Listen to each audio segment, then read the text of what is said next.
Seja bem-vindo ao Seminário de Teologia e Vida Cristã Palavra da Vida. Você está em mais um curso de teologia cuja proposta é fazer alargar o seu conhecimento na área teológica, um curso descomplicado, contextualizado, provocativo, reflexivo e que faça sentido para a nossa vida cotidiana, porque entendemos que não só a construção conceitual da teologia, respeitando as correntes da teologia construída nesses quase 2000 anos, mas isso só não é suficiente. Nós pretendemos que a partir do entendimento bíblico, dos conceitos esclarecidos, nós possamos reproduzir isso em uma espiritualidade no nosso cotidiano e nas relações.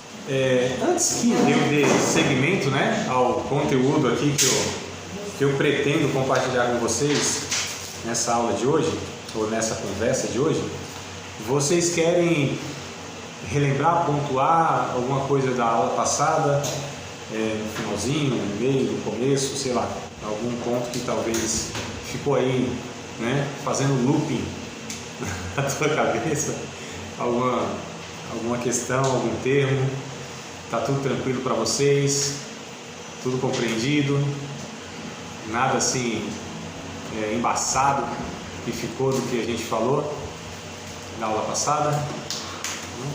Então, podemos prosseguir? Então, vamos para frente, que eu me lembro então das minhas anotações aqui. Nós falamos sobre a morte de Cristo, a importância e o significado. Boa noite, amada. Seja bem-vindo em nome do Senhor Jesus. A importância da morte de Cristo, e ela foi uma morte vicária e expiatória. Se isso cair na prova, hein? O que é vicário e expiatório? Olha lá, questão 1. O que significa morte vicária? Substitutiva. Questão 2. O que é o conceito de expiação? Pagar a pena. Já não tiram 0, 2 pontos, já está garantido aí na prova, tá vendo? Acabei de olhar. Prova de consulta. Em consulta e em duplas. Minhas provas sempre consultar o Espírito Santo e você e Jesus. Sempre assim, eu não sou tão ruim não. Topíssimo, revela tudo. Mas ainda tem uma questão aí que a gente sempre impõe assim, que é para não ficar muito fácil, Tetelstein. Não está consumado não, é só quando responder as 10. Mas a questão é, se dormiu na aula, colou na prova ou blasfemou contra o Espírito Santo, nenhum desses 3 pecados tem perdão. Nem aqui na vida futura. Brincadeira essa parte, amados.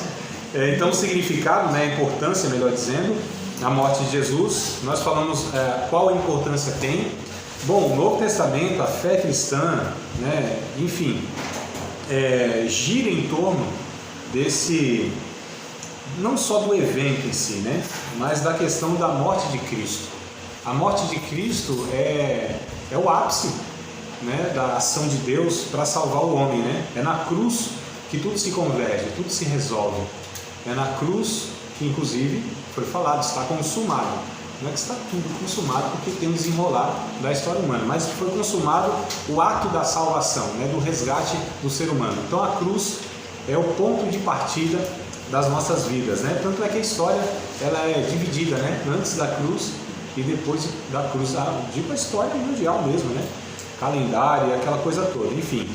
E aí a gente falou sobre essa importância e o efeito, desse ato de Jesus, dessa morte substitutiva de pagar a pena, que ela nos resgata do poder e da culpa do pecado. Então o pecado já não tem poder sobre as nossas vidas, já não nos domina mais, já não tem mais as rédeas do nosso coração, da nossa vida. Então isso foi tirado, essas rédeas, esse poder impositor do pecado sobre nossas vidas já não é mais uma realidade. E o peso da culpa também, que a nossa alma carregava, isso também foi tirado. Jesus leva sobre si, sobre seus ombros, principados, potestades, enfim, ele carrega também essa culpa e nós precisamos entender que mesmo que o nosso coração, em vários momentos da nossa vida, queira absorver uma culpa, a gente não deve jamais aceitar. Nós lemos, eu acho, em 1 João, não foi? Capítulo 3, verso 20. Vocês lembram desse texto? Foi bem no finalzinho da aula. né? Sabendo que se o nosso coração Maior é Deus. Então olha só o que a Bíblia ela nos declara, né? Então a culpa, o que a gente precisa entender é que há responsabilizações por atos pecaminosos. E aí Deus, ele não está criando filho mimado, né? Para tirar deles as consequências dos seus atos. Então consequências a gente vai, infelizmente, continuar colhendo, tá? Mas o peso da culpa, né? Não é mais atribuído a nós. Tem um salmo, eu acho que é o Salmo 32, se não me falha a memória, que diz que feliz é o homem, feliz, bem-aventurado, aquele a quem Deus não imputa mais a maldade, não imputa mais a transgressão, o pecado, enfim. Então, nós somos felizes, porque não somos mais culpados, somos no tribunal de Deus feitos inocentes, fomos justificados, tá certo? Declarados inocentes, né? Então não há nenhuma acusação mais contra nós, nenhuma. Todas elas Cristo as absolveu, Cristo assumiu, Ele se fez maldição por nós, Ele se fez pecado em nosso lugar. Isso é o conceito de substituição, né?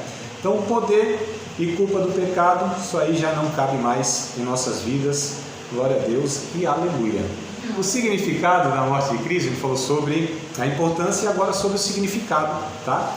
Houve, né, uma ruptura entre Deus e o homem, né, que causou um distanciamento e uma culpa, que tornou a relação impossível, criando um obstáculo que não podia ser removido pelo homem. Lembra do Isaías 59, verso 1 e 2? Nós lemos? Não sei se foi a aula passada, mas uma dessas aulas a gente leu, Isaías 59, 1 e 2. Bora lá. Quem não lembra, vamos ler para fixar. A gente precisa memorizar, mas esses 31.173 versículos da Bíblia. Até o final desse curso aqui, em nome de Jesus. Vocês acham difícil? Eu vou dar uma tarefa mais fácil então. Ao invés de 31.173 versículos, eu reconheço, é bastante, né? Então vamos fazer o seguinte, vamos memorizar 1000, ó, de 31.000 caiu para 1000. 1189 capítulos. Não resolveu nada, né? Tá bom. Vamos então memorizar 66 livros, diminuindo assim, 66 só. Também não? Então vamos memorizar só 2: Antigo Testamento e Novo Testamento. Tá, mas vocês também, né? Quer o quê? Daqui a pouco estou reduzindo o negócio em 2, 31.000. 59 de Isaías, verso 1 e 2, vai dizer mais ou menos assim: que Deus, ele não está com os ouvidos mocos. Isso é uma versão nordestina, tá? Ouvidos agravados, né? Surdos, para que não possa ouvir. Nem as suas mãos estão encolhidas para que não possa salvar. Mas os nossos pecados, as nossas transgressões fazem separação entre nós e o nosso Deus. Então é interessante que essa ruptura, né? Esse abismo que foi aberto entre os seres humanos e Deus, a morte de Cristo, ela fecha esse abismo. Ela constrói uma ponte, ela reconcilia, aproxima o ser humano de Deus. Todos, sem exceção, aqueles que aceitam Cristo Jesus como Senhor e Salvador de suas vidas, são reconciliados com Deus, são colocados diretamente em relacionamento com Deus. Já não precisam mais de intermediários, né, de pontífices, como o Papa é denominado, né? Sumo pontífice, é isso, né? É a ponte suprema, ó. Ele é denominado sumo pontífice, né? Que é o vigário, o vigário, né? Então a gente já aprendeu que o Evangelho vai desconstruindo todas essas questões, né? E todo o discípulo de Cristo, ele foi aproximado do Pai ou da Trindade pelo sacrifício de Jesus. Eu não preciso de pastor para me colocar em conexão com Deus. Usei a palavra conexão, que é mais usada hoje em dia, né? Tal. Eu acho estranho, mas é isso aí. A gente fala de conexão e tal, fica um negócio meio robótico, meio tecnológico, né? Mas é o que se usa hoje, é conexão, a questão do relacionamento. Jesus é quem é o único que faz isso. Então a gente não tem essa ideia, amados, do Antigo Testamento, inclusive, né, que era construído isso, que você tinha pessoas que eram específicas, que tinham acesso a Deus, que levavam essa pessoa a Deus, que eram esses intermediários. Infelizmente hoje na cabeça de muitos irmãos ainda tem essa ideia de que a oração de alguns tem mais efeito do que outros, é mais poderosa do que outros. Tem gente que Deus ouve mais do que outros, tem gente que tem mais que é mais íntimo de Deus, no sentido assim que eles são privilegiados, Deus tem um quê com aquelas pessoas, né? São pessoas assim que Deus, ele parece que é um filho preferido, né? E os outros são preferidos. Não, amados. A Bíblia, o Novo Testamento desmonta essa ideia. Todos os que estão em Cristo têm o mesmo acesso a Deus, o mesmo relacionamento. Porque não é o mérito humano que proporciona isso, não é o esforço humano, né? A questão da dedicação, da entrega, isso é outra história. Nós estamos falando daquilo que o sangue de Jesus fez, que é aproximar todos em contato agora com Deus pessoalmente. Quando a gente lê Hebreus capítulo número 10, versos 19, 20, 21, 22 e 23, vamos ver o texto?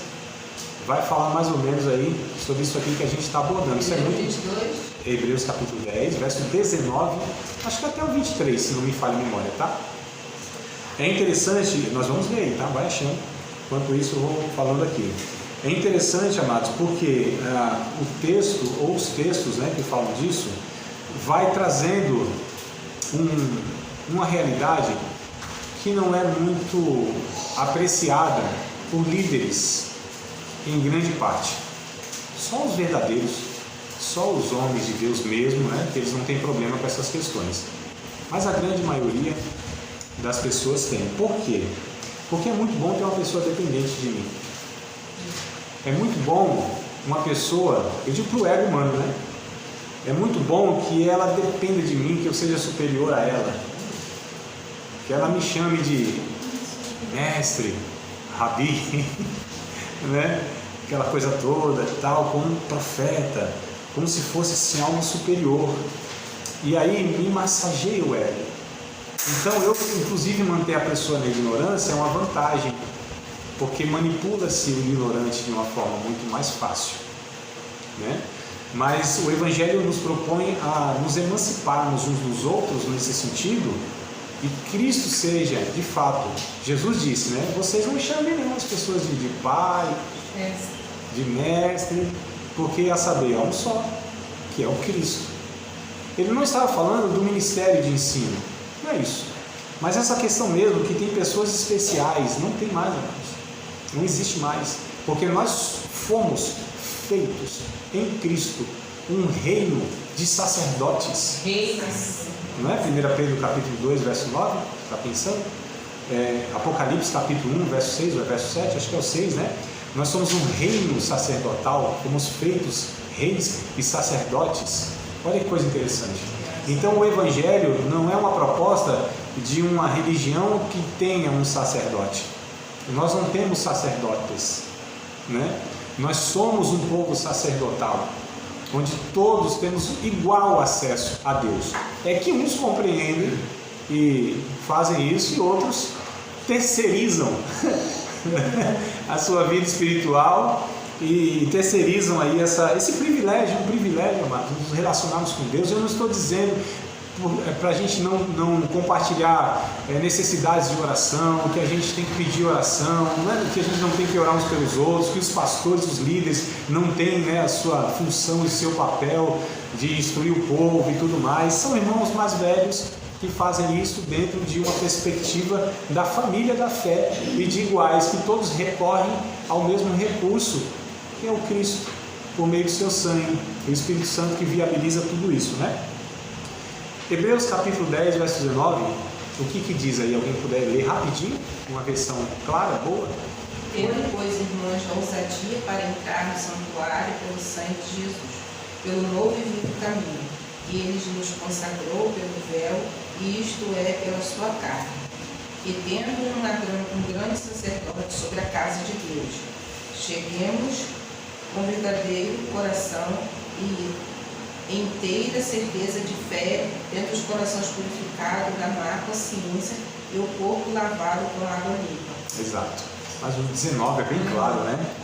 É um novo e vivo caminho, o véu foi rasgado. Refere-se à antiga aliança lá que tinha, né, toda aquela aquela cerimônia, você tinha lá, como eu falei, gente sagrada, dia sagrado, lugar sagrado, ritual, e tudo aquilo lá para se chegar a Deus, né? Um negócio sofrido mesmo.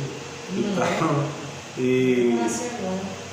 agora Jesus, ele rasgou o véu, fez esse novo e vivo caminho, né? Então é em Cristo que nós temos acesso a toda a Trindade aí. Então o significado da morte de Cristo é que agora reconstruiu esse caminho, tá? Ao morrer por nossos pecados, Jesus removeu a barreira, né? Levou o que devíamos ter levado, realizou por nós o que estávamos impossibilitados de fazer por nós mesmos. Essa é a essência da expiação de Cristo. Então olha que coisa interessante, amados.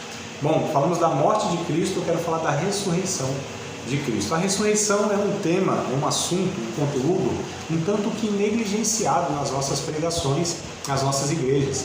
Mas é uma doutrina fundamental do Evangelho. Pouco se fala da ressurreição de Cristo, amados. A sua importância, né? Então eu coloquei aqui, a ressurreição de Cristo, né, como sendo fundamental, e a gente vai falar sobre o próprio fato, a evidência e o significado da sua ressurreição, tá? Então a ressurreição de Cristo é o grande milagre do Evangelho.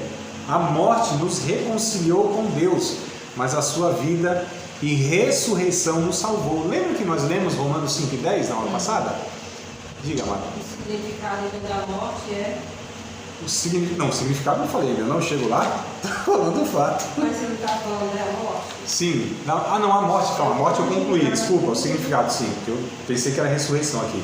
O significado da morte, o primeiro significado é que nós fomos reconciliados, aproximados, né, com Deus, com a Trindade, tá?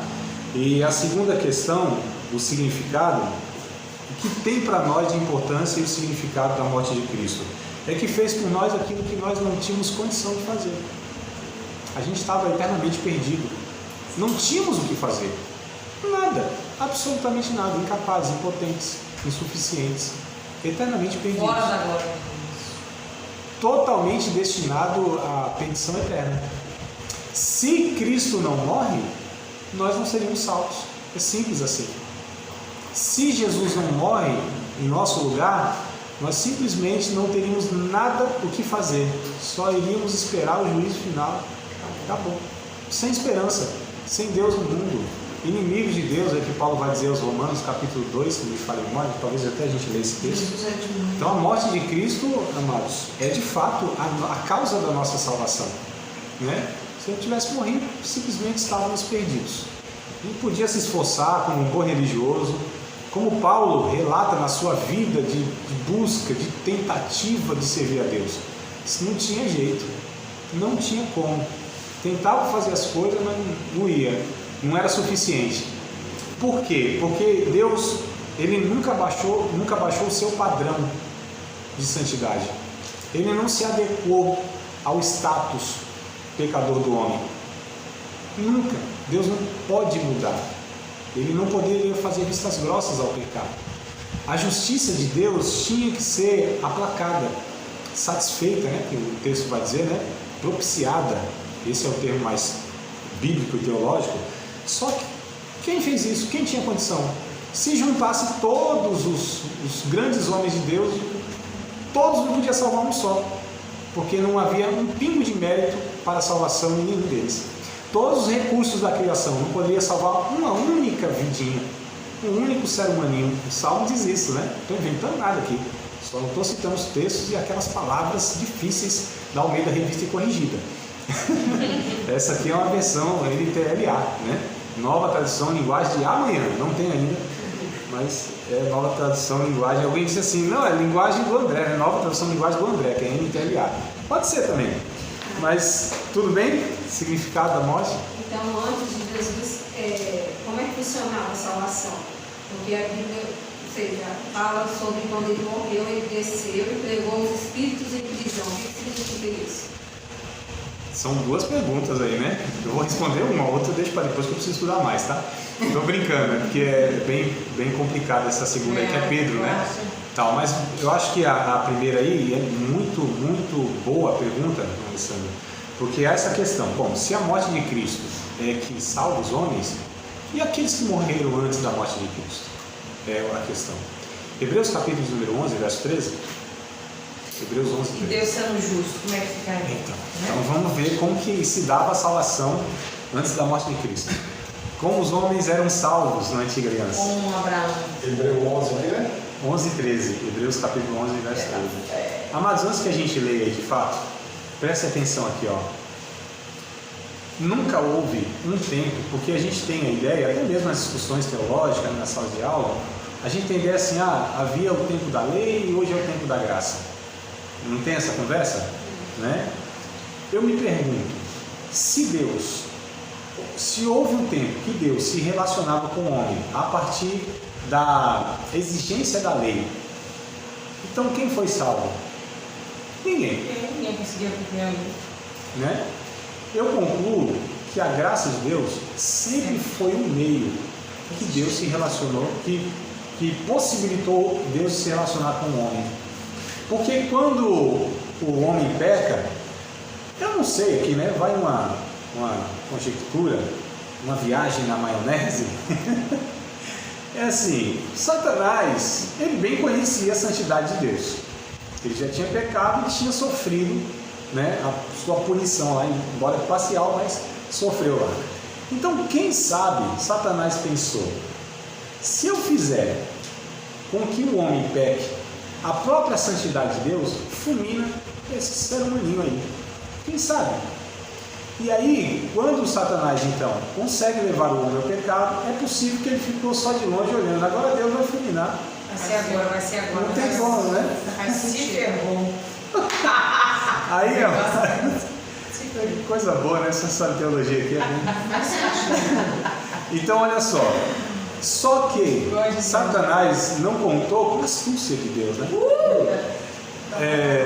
E aí, quando o homem peca, a santidade de Deus devia de fato ter ali fulminado, punido ele eternamente. Só que a Bíblia ela nos mostra que antes mesmo que Deus dissesse haja luz, ele disse haja cruz. A cruz de Cristo, segundo dois textos, um de Pedro, capítulo de número 1, versos, acho que é 21, se não me falha a memória, e o outro é Apocalipse. Apocalipse eu preciso pegar aqui porque eu não lembro, mas o Pedro, 1 Pedro 1:21, vai trazer aí essa verdade. 1 Pedro 1:21, confirme se é 1:21. Vamos lá, 1:21, né? Eu estou procurando o Apocalipse, mas vamos lá. Apocalipse é 13:8, né? Então, é isso mesmo? Que o sangue de Cristo foi oferecido antes da fundação do mundo? Não. 21 não. Ou é 20, ou é 21, ou é 22, não foge disso. Agora, na verdade, o tempo foi conhecido antes da Flera. Mas manifestado nestes últimos tempos por onde vem. Alguém lê assim na íntegra? Não, é 19. É o 19 ou 20? 19 e 20. Mas com precioso sangue de Isso. Cristo, como de um cordeiro sem defeito e sem mácula. Ah, então é o 20 que vai, né? O termo que eu quero é esse, que o sangue de Jesus. Manifestado destes últimos tempos. Que bagunça santa, né? Bom, amado, tá no 20. O versículo. Na verdade, em outro tempo, foi conhecido antes da fundação do mundo. Exato, irmã Marília. Mas manifestado nestes últimos tempos por amor de vós. Queria ter uma Essa filha é assim. a palavra, né? Antes da Isso. fundação do mundo. Então, olha só, o texto bíblico vai dizer que o sangue de Jesus, na verdade, seria bom depois vocês lerem, né? O 18, 19 e 20, tá? Depois, 18, 19 e 20, né? Que vai falar da salvação. Nós fomos resgatados da nossa vã maneira de viver, que por tradição recebemos nossos pais, não por coisas corruptíveis como ouro, prata ou pedra preciosa, mas como o precioso sangue de Cristo, como de um cordeiro imaculado e contaminado, o qual foi oferecido antes dos tempos ou antes da fundação do mundo. Apocalipse 13 e verso de número 8 está escrito assim: e adoraram todos os que habitam sobre a terra, esses cujos nomes não estão escritos no livro da vida do Cordeiro, que foi morto desde a fundação do mundo. Então olha só que coisa interessante juntando esses dois textos. O sangue de Jesus foi oferecido antes da criação do mundo, antes da fundação do mundo, e ele foi oferecido desde a fundação do mundo. Apocalipse 13, capítulo 13, verso 8. Então, vamos entender aqui na ótica de Deus, amados. Na ótica de Deus. Quando Deus cria o homem, sabia muito bem que ele ia pecar. A santidade de Deus, de fato, não pode, né, abarcar em si o pecado. Deus não pode. Então, quando o homem peca, naturalmente, Deus deveria expelir esse homem para o nada. Vocês lembram de uma matéria que a gente falou dessa questão que fora de Deus não existe nada? Né? Inexistente. Às vezes eu sou pega a orar assim, né? Aí se tiver contar na presença de outras pessoas, aí eu paro na hora porque não vai entender. Foi difícil entender. Mas olha só como uma compreensão interessante, a gente entendendo isso na ótica de Deus. E aí o que acontece? Quando o homem peca, por que tudo não é destruído? Porque a santidade de Deus não destrói tudo, o cosmos, o ser humano e tudo mais. Porque o sangue de Jesus, na ótica divina, já havia sido derramado. A cruz já havia acontecido. E efetivamente, na eternidade de Deus, isso tudo já aconteceu. Deus não tem passado, presente e futuro. Deus está agora na consumação dos séculos. Ele está agora onde tudo foi criado. Ele está agora nesse exato momento onde também nós estamos. Billy Graham tem uma frase que ele fala assim: não se preocupem, eu já li a última página da Bíblia. Ou seja, tudo vai acabar bem. Deus está no controle de todas as coisas. Exato. Tudo vai assim. É a ideia, na verdade, do camarada que ele era ansioso, né? E ele ia ler o quadrinho, revista de quadrinho, né? E a revista de quadrinho do super-herói é a mesma coisa. O super-herói no começo apanha, quase morre, não sei o que, e no final ele vence. Né? Aí o rapaz, ele foi no final, assim, viu que o herói vencia, aí ele voltou tudo e foi lendo. E ele lendo e falando assim pro super-herói: não se preocupa não, no final lá está tudo certo, você vai vencer, aguenta aí. E tá. Aí é isso que o Apocalipse nos mostra, né? Porque Deus, ele habita na eternidade. Nós estamos na história, nós estamos nesse processo histórico. Nós estamos no tempo, né, no espaço, no presente, no passado, no futuro. Para Deus está tudo resolvido, sempre teve, amados. No conselho divino, na economia divina, todas as coisas já tinham sido resolvidas. Então o Hebreus, voltando agora para o Hebreus, né, porque a pergunta foi essa questão dos antigos, como se dava a salvação, da mesma forma que se dá hoje. Porque na ótica de Deus já era resolvida essa questão do pecado. Efetivamente na história foi há 2000 anos atrás, mas um conselho divino desde a eternidade, antes do homem ser criado. E o que possibilitou Deus se relacionar com esse homem pecador foi justamente porque na ótica de Deus já tinha o sangue de Cristo resolvido essa situação da reconciliação, não é? Então aqueles que aceitavam a promessa do Messias, e essa promessa se deu lá em Gênesis 3:15, quando o casal é chamado para a conversa, lembra disso? Então olha só, a gente está falando desde o começo, e olha como Deus já tinha anunciado para o casal: haverá uma semente da mulher que vai pisar a cabeça da serpente. Já estava tudo certo, Deus não tem plano B, não foi pego de surpresa. Amados, a gente que está nesse desespero todo e pensa que... Vocês pensam assim que, tipo, o Espírito Santo fica perdido, não sabe para onde vai, nem para onde vem, perde noite de sono? Não, amados, é a gente que vive nessa insegurança, nessa questão, nessa oscilação toda, né? Porque a gente não conhece Deus de fato. Verdade. Se conhecêssemos Deus, a gente estava tranquilo na vida, sem ansiedades, sem... Acho que faz parte do ser humano.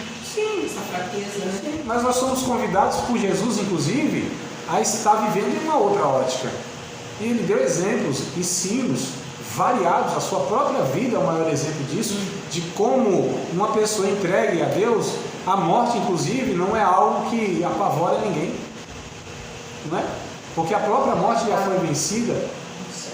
Então o que a gente entende aqui em Hebreus 11:13, o texto vai dizer, referindo-se aos antigos aí, né, os heróis da fé, os antigos, todos eles morreram na fé, não vendo a promessa, mas abraçando-as, confessando que eram peregrinos estrangeiros na terra. No Antigo Testamento, como eram salvos? Da mesma forma, pela graça de Deus, por meio da fé no Filho de Deus, que eles chamavam de Messias, o grande profeta semelhante a Moisés e etc e tal, o filho do homem, que os profetas, aquilo que a gente já mostrou lá, que a Bíblia vinha falando de Jesus indiretamente, né? Então é isso, eles morriam dessa forma, eram salvos dessa forma, pela graça de Deus, por meio da fé no Cristo. É simples assim. Esses que tiveram acesso às Escrituras, e os indígenas, outras tribos que não tiveram acesso às Escrituras. Não deu hora não do recreio, né?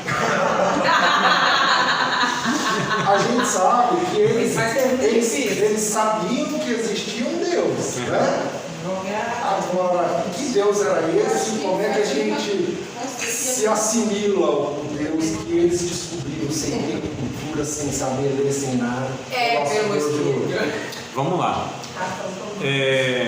Aquele livro Faltou Melquisedeque, ele vai ajudar demais, né? Alguns irmãos contaram, alguns até talvez leram, ele vai ajudar demais para estar nos dando um norte, né, de como isso é possível, né?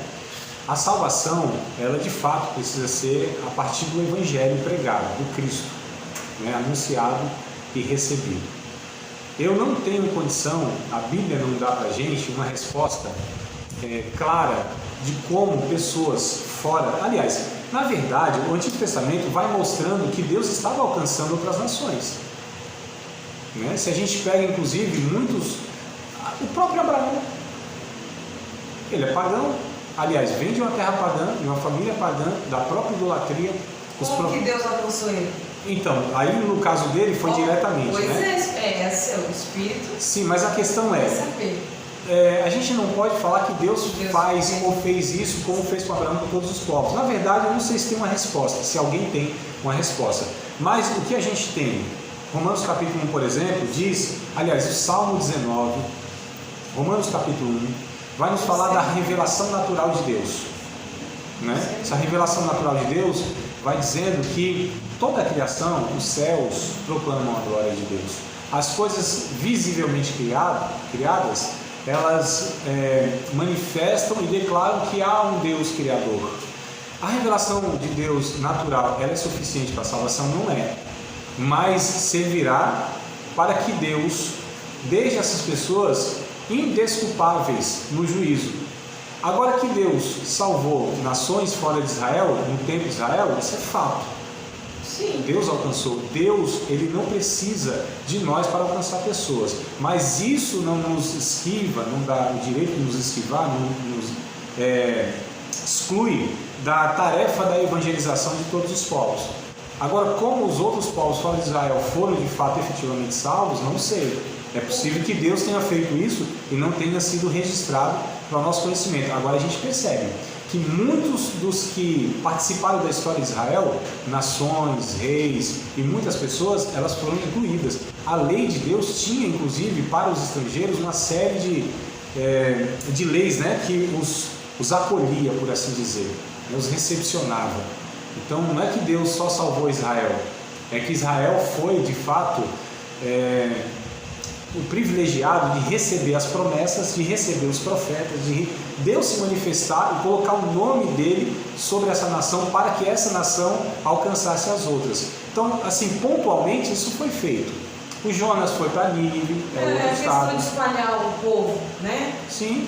Quando as guerras vinham, a questão de espalhar. Exato. Então, assim, mas eu não tenho a Bíblia não tem uma resposta direta de como, a maneira, o método de como foi feito. Como hoje, por exemplo, tem ainda nações, várias nações, vários povos que não se tem um único conhecimento de um missionário lá.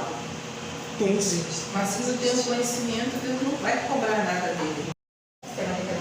Romanos capítulo de número 2. A internet está aí, a televisão está aí. E tem lugares que não tem internet, televisão, nada. Tem povos que são povos assim. Eu não vou conseguir, amados, não tem conhecimento. dar para vocês material, porque é uma matéria que nós temos. Então, que nós, ao fim, tá? É uma matéria que nós temos que a gente tenta, né, refletir sobre isso, né? Então, assim, já é difícil na matéria. Imagine em poucos minutos aqui trazer uma resposta satisfatória. Eu tentei pensar, na minha ignorância, eu acho que Deus tenta se revelar para todos. Porque se você pegar uma tribo isolada no meio de eles sabem que existe um Deus. Eles adoram o Deus. Como eles sabem que precisa, né? Deus Sol, como é que eles sabem que é um Deus que tem que fazer? Mas ele não é o Deus criador, não, né? Sim, mas eles têm Na esse essência, todo entendimento ser de humano Deus, né? Deus já criou o ser humano assim. E esse entendimento. Sim, mas Mãe Delva, quer perguntar alguma coisa, amada? Não, eu ia dizer assim que até os povos mais primitivos, eles têm um pouco essa noção de erro, de acerto, de reparação. Você pega os astecas, os maias, os incas, eles tinham altares para sacrifícios. Então, essa coisa de arrependimento, de ter noção do que é certo, de oferecer sacrifício, já está revelado no interior, ainda que eles não tenham o conhecimento dessa palavra. Mas essa noção já é... É o Romanos. Vamos ler o Romanos? É o Romanos, capítulo 2. Vamos lá, eu só vou trazer esse versículo, ou esses versículos, e aí a gente dá uma fechadinha nesse assunto, deixa aí no stand-by, para depois a gente, na matéria lá que chegar propícia, a gente retoma e tenta retrabalhar, porque o assunto não é tão simples assim, né? Pra gente resolver numa meia dúzia de versículos e fala, mas tá? Me ajudem aí.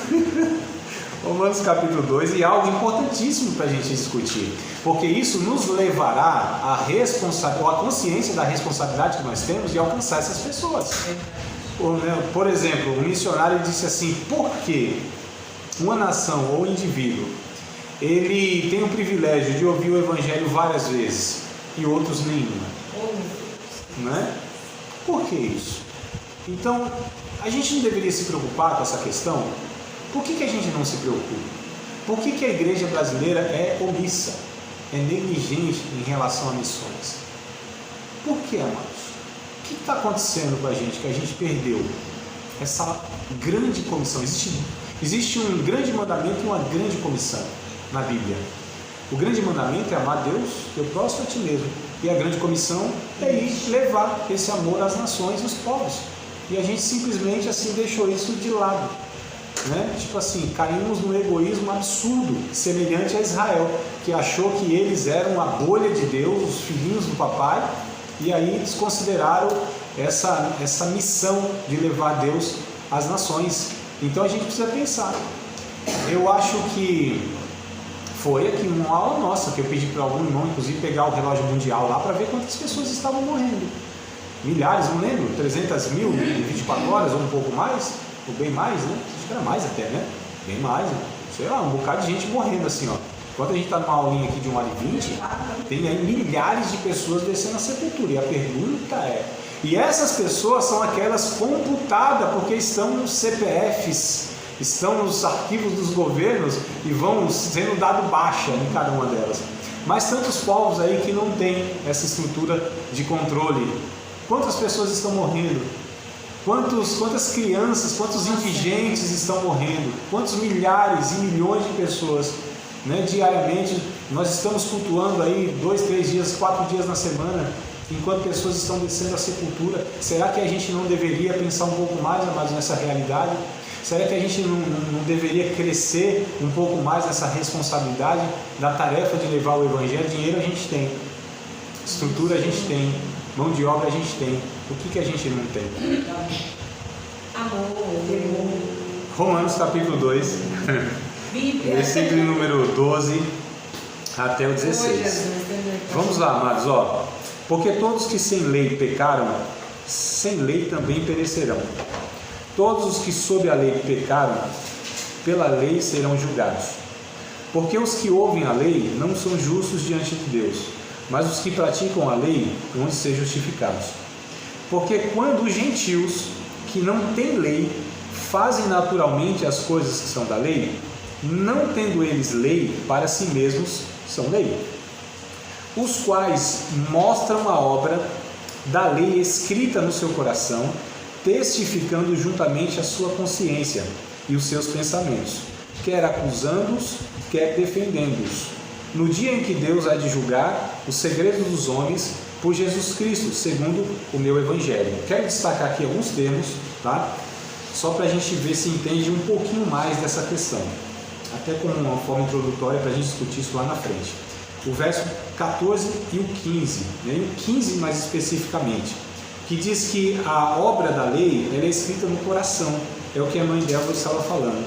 Todo ser humano, ele tem dentro de si uma consciência, né? A palavra aqui no original é conhecimento acompanhador, sineidesis, né? É a palavra que está no original. Então, dentro do homem, há um senso de certo e errado, de bem e mal. Quer ele reconheça ou não, pratique ou não. Se perguntar para um ladrão se é correto roubar, ele fala, não, é por isso que eu faço isso, para as pessoas não verem, porque senão eu sei que eu vou ser punido. Há uma consciência moral, né? O texto aqui vai dizer, testificando juntamente a sua consciência. O texto do Antigo Testamento diz que há uma lâmpada de Deus dentro do homem, que é a sua consciência. E o texto aqui, testificando, né? Deus tem uma testemunha dentro de cada ser humano, a sua testemunha, que é justamente esse parâmetro moral, essa consciência moral, esse certo e errado, bem e mal. Todo ser humano tem. Então, assim, o ser humano, ele vem com isso na sua natureza, né? Se ele pratica ou não é outra história. Mas a questão é, Deus, ele não vai ficar assim, lá quando se deparar no grande tribunal, a pessoa fala assim, Senhor, ninguém foi pregar o Evangelho, não tinha conhecimento de você. E Deus fala assim, mas eu coloquei dentro de você o que era correto e o que não era. É complicado, amados, porque a gente pode pensar um monte de coisa. Fala, mas Deus não foi injusto? Por que não foi missionário lá? Aí eu fico perguntando, mas é Deus que é responsabilizado pelas nossas negligências, pelos nossos pecados? É igual às pessoas que estão sofrendo a tragédia, né? Onde está Deus nisso? Aí eu pergunto, e onde nós estamos nisso? Que dizemos que somos servos de Deus, enviados de Deus, corpo de Cristo e tudo mais. Naquela tragédia lá do 11 de setembro lá nos Estados Unidos, alguém perguntou, né? Onde estava Deus nessa ocasião? Aí um falou lá, estavam os bombeiros, os paramédicos, e várias pessoas ali socorrendo. Então Deus, ele se manifesta através de nós, amados. Poderia usar anjo, mas ele não faz isso. Ele nos dá esse privilégio e essa responsabilidade. Então não é Deus que está em xeque, em questão aqui. A questão é nós que temos a clareza dessa verdade, que pessoas morrendo sem o Evangelho vão ser eternamente perdidas, e o que nós estamos fazendo? A gente sempre tem essa tendência, mas e Deus? Não, Deus coisa nenhuma. Somos nós que somos responsabilizados por isso, porque já temos a consciência disso, não é? E eu pergunto, o que nos falta? Nada. No sentido de recurso, nós temos tudo. Temos a mensagem, temos o Espírito, temos mão de obra, temos estrutura, temos tudo.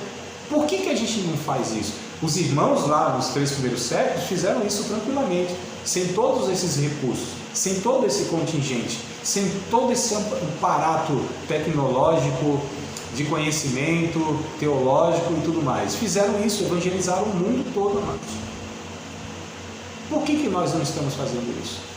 Então, na verdade, quando a gente chama para a conversa sobre essa realidade, recai mais sobre nós ainda a responsabilidade, não sobre Deus, né? Mas enfim, é uma discussão mais longa e para outra ocasião. Missiologia. Pode ser, aí também a gente conversa sobre isso.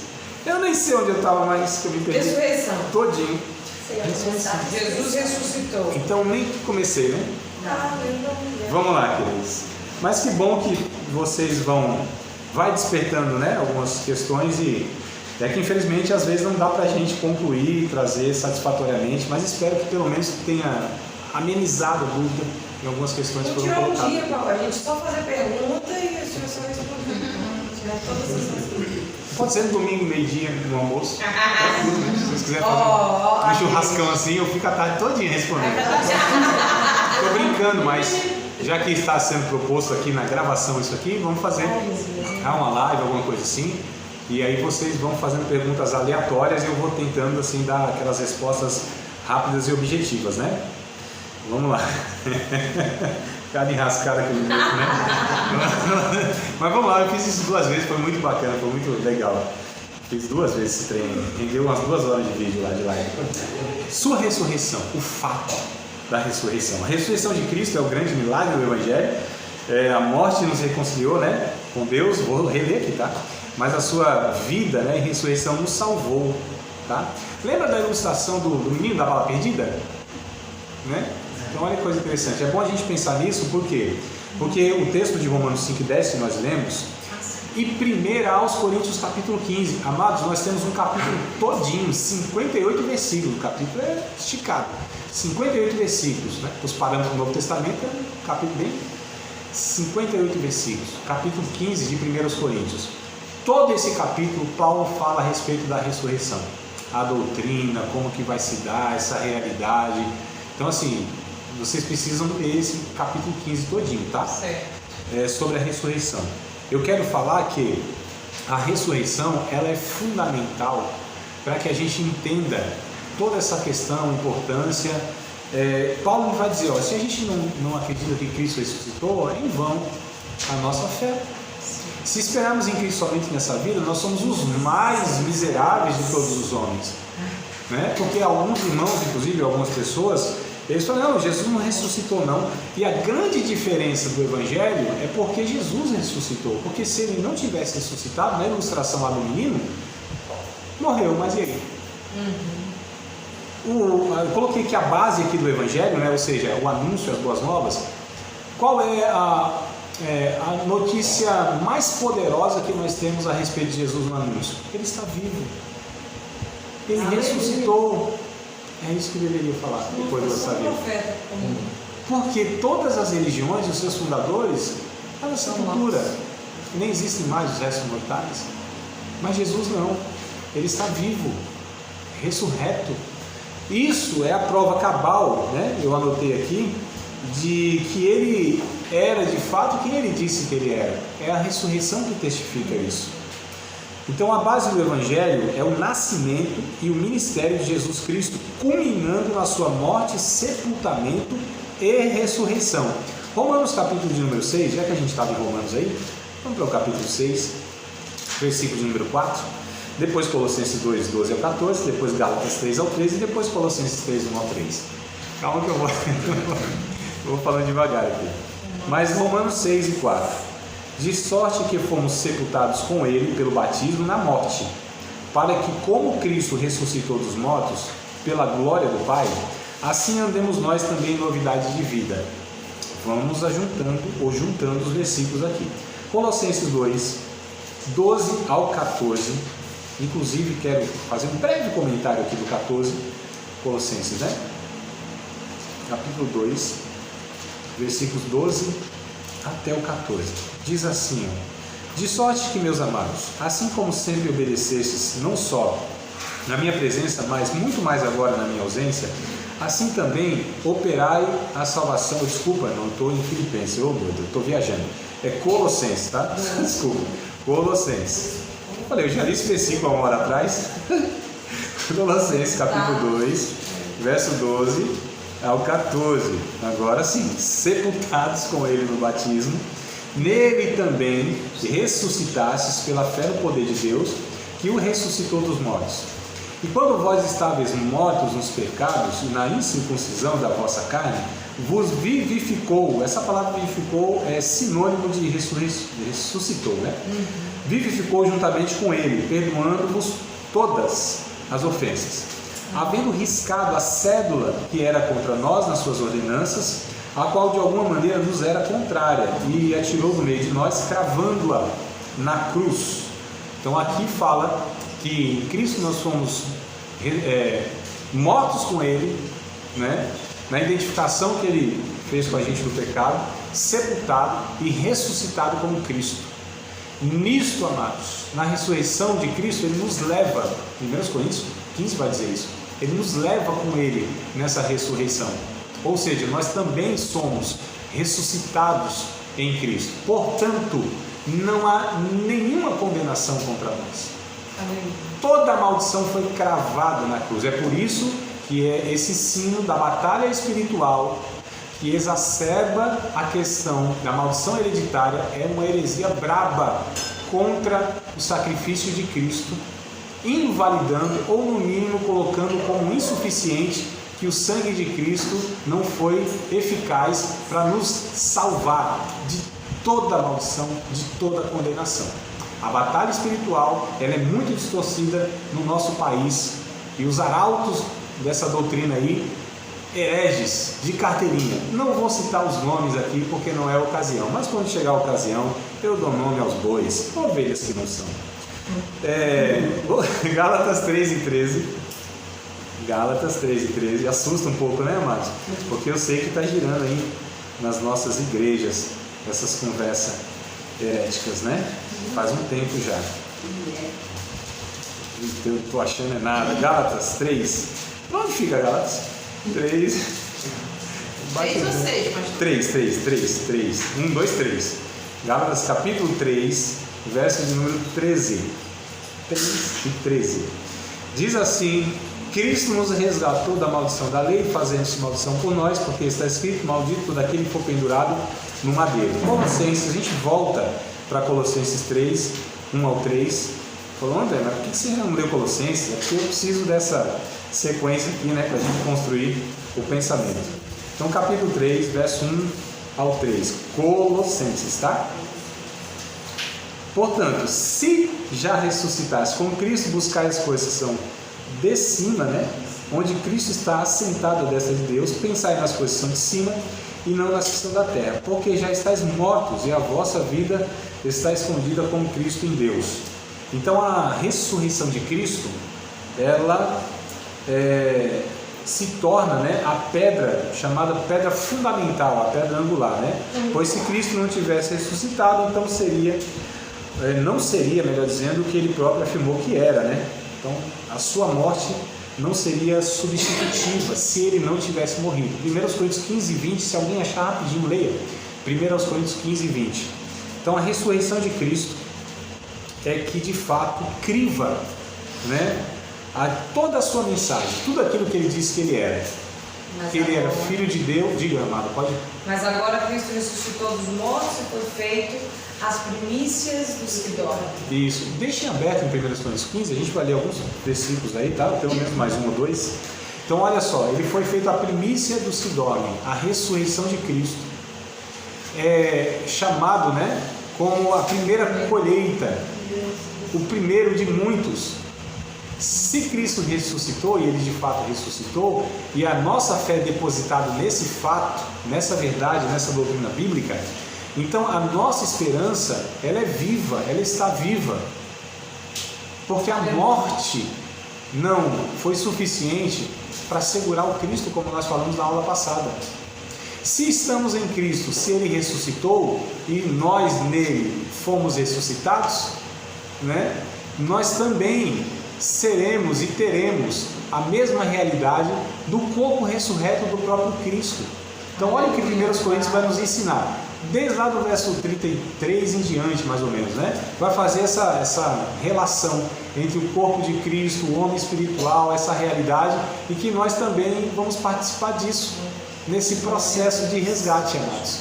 É por isso que a ressurreição, ela é essencial como doutrina da nossa fé, tá? E evidencia, né? A evidência aqui no capítulo 15, no verso 6, ó, a evidência que Jesus morreu e ressuscitou é que mais de 500 pessoas viram ele ressuscitado. Mais de 500, não foi uma alucinação. Não existe alucinação coletiva, como alguns querem falar, né? Ele ficou no espaço de em torno de 40 dias ressuscitado, vivo da Silva, vivo duas vezes, né? Comendo com os discípulos, ensinando, falando a respeito, lá dos apóstolos vai dizer, né? Ele vai falando a respeito do reino de Deus nesse período e tal, ressuscitado. Será que eu vou emagrecer quando eu ressuscitar?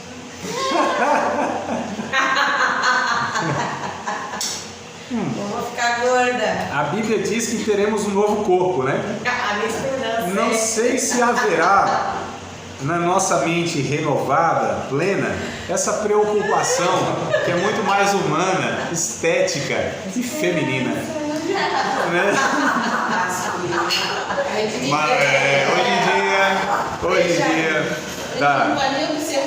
Hoje em dia tem aí os metrosexuais, né? Alguém disse assim, eu não tenho nem 1 centímetro disso. Tenho 1 metro sexual, não tenho nem 1 centímetro. Mentira, cada um de nós tem as nossas vaidades pessoais. A conversão do maior perseguidor da igreja, que foi o Saulo de Tarso, né? Após a visão do Cristo ressurreto, é que ele acredita de fato, né? Naquele Cristo. Ele perseguia de uma forma ferrenha. Precisava. Aí Cristo aparece. Olha só uma situação que alguns missionários eles relatam em alguns países muçulmanos, né? Onde de fato o evangelho é muito complicado para entrar lá, né? E há alguns relatos que o próprio Cristo estava aparecendo a pessoas assim, pessoalmente aparecendo, como foi no caso de Saulo de Tarso. Então há alguns relatos assim também. Já ouvi também. O próprio Jesus aparecendo. Então eu sei que Deus ele dá um jeito de salvar pessoas e tal, mas o que ele propõe para que a gente participe disso efetivamente, né? Mas enfim, o significado então dessa ressurreição, né? Ela significa que Jesus é tudo quanto ele afirmou ser, ou seja, Filho de Deus, Salvador e Senhor. Romanos 1 e 4, Romanos capítulo de número 1, versículo de número 4. O texto aqui é bem interessante, porque traz esse termo bem direto, né? Declarado Filho de Deus em poder, segundo o Espírito de santificação, pela ressurreição dos mortos, Jesus Cristo nosso Senhor. Então olha só que coisa interessante, declarado Filho de Deus em poder, segundo o Espírito de santificação, pela ressurreição dos mortos. Então a ressurreição dos mortos testifica, né? Significa que a morte expiatória de Cristo foi uma divina realidade e que o homem pode encontrar o perdão dos seus pecados e assim ter paz com Deus. Romanos 4, 25, por exemplo, vai nos falar dessa forma: o qual por nossos pecados foi entregue e ressuscitou para a nossa justificação. Então olha que coisa interessante, morreu e ressuscitou, né? Então a gente precisa entender que a ressurreição de Cristo irmãos, tem um livro mas tão rico, tão precioso, como diz aí o profeta moderno, você não pode passar dessa vida sem ler esse livro, não pode, né? O Jonas Madureira, o querido Jonas Madureira, ele tem esse jargão, você não pode ser arrebatado antes de ler esse livro, não. As evidências da ressurreição. O que eu tenho lá é antigo, né, mas já tem um ampliado, já tem um reeditado, já tem aí que foi acrescentado muita coisa. Mas só aquele que eu tenho lá já é uma coisa fantástica. Evidências da ressurreição de Cristo. Fala, evidência? Como que pode evidenciar uma ressurreição? Não pode se colocar em laboratório. Então, mas o autor lá traz coisas interessantíssimas, tá? Muito bom se vocês se interessarem aí por essa questão. Eu acho que vai ser algo assim fantástico se vocês tiverem contato com esse livro aí. Josh McDowell, se não me falha a memória, é o autor. Bom, a ressurreição e a ascensão, né? Então a subida de Cristo também é algo para a gente compreender aqui, mas eu acho que vai ficar para o próximo capítulo. De mais uma aula de um dos nossos cursos, Seminário de Teologia, Vida Cristã, Palavra da Vida. Espero que tenha te abençoado, não só alargado o seu conhecimento teológico, mas que tenha também atingido o teu coração para que você possa a cada dia mais reproduzir a vida de Deus nas suas relações cotidianas. Se você ainda não é aluno oficial de um dos nossos cursos, se inscreva aqui no contato que vai aparecer do WhatsApp. Também nos siga nas redes sociais, se inscreva no nosso canal, compartilhe à vontade e dê